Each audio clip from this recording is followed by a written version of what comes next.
Hi there, it's good to be with you.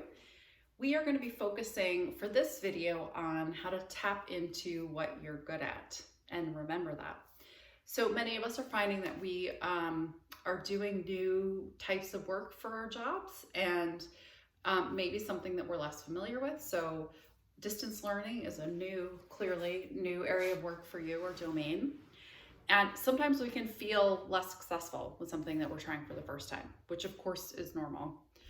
And what can really support us is remembering to tap into what we're good at and pay attention to what we're good at. So one invitation to you is to just list at the end of your workday 3 wins you had.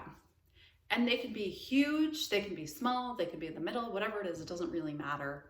It's just taking a moment to recognize what you've done really well. And let that soak into your body, sink in. And when I say that, what I mean is picture, when you think about the win, just notice how that lands for you. Does your heart feel warmer? Do you feel an ease in your shoulders? Are you standing up straighter, more confident? Your head might be held higher. Whatever it is, just notice that sensation of how it feels in your body. And it can be a way for us to kind of build the muscle memory of success in us, especially when we're not feeling as successful. Another invitation is to just imagine the ripple impacts of what you have contributed. So, for example, if you created a lesson for students on a science concept, imagine what happens if the child understands that concept, they talk to their families about it, it affects their mealtime. Maybe it affects their ability to understand other science concepts. Maybe they explain it to a younger sister. So you can just sort of imagine all of the ripple impacts of what you've done. Another example might be you wrote an email to a parent who's having a hard time. Imagine how that parent feels differently. The family might feel differently because the parent is feeling better about things. How they approach the child might be different. So all of these things that we do have these ripple impacts. And when we pay attention to those, instead of just sort of running over it and not paying attention to both what we're doing well and the impact of that on other people, we're missing out on an opportunity to really celebrate ourselves.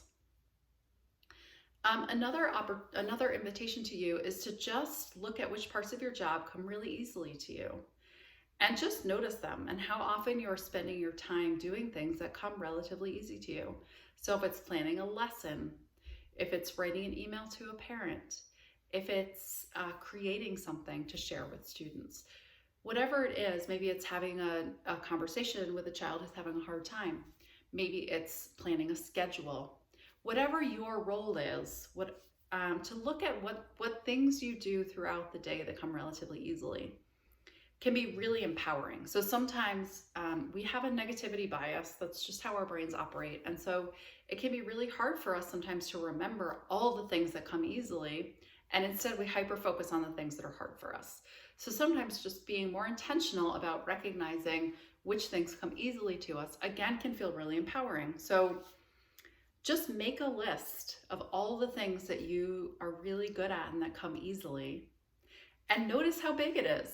So aim for as many as you can. And if you need to kind of check in with a colleague, like what are the things we do throughout the day?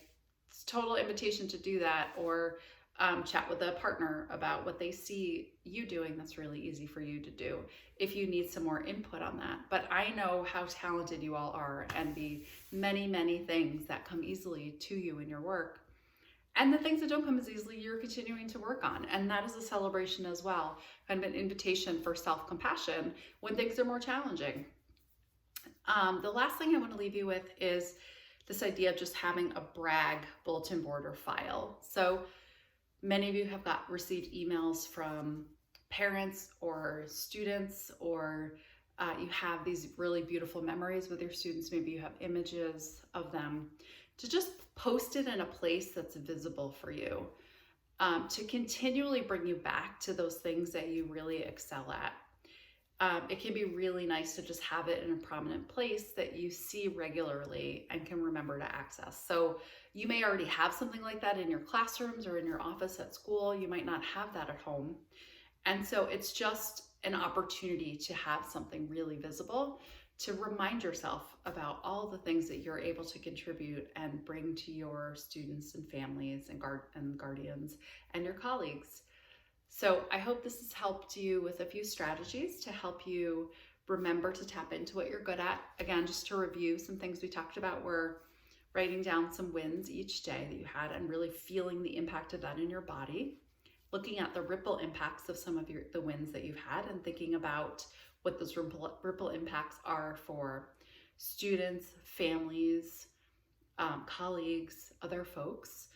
And then to write a list of things that come really easily to you and recognize all the things that you do that come relatively easily to you and that you're really good at. And then to create a brag board where you can kind of look at it to help remind yourself all the things that you are so great at, your strengths, your assets, all of that you bring to the work. So I hope this has been helpful. I will see you again soon. Be well.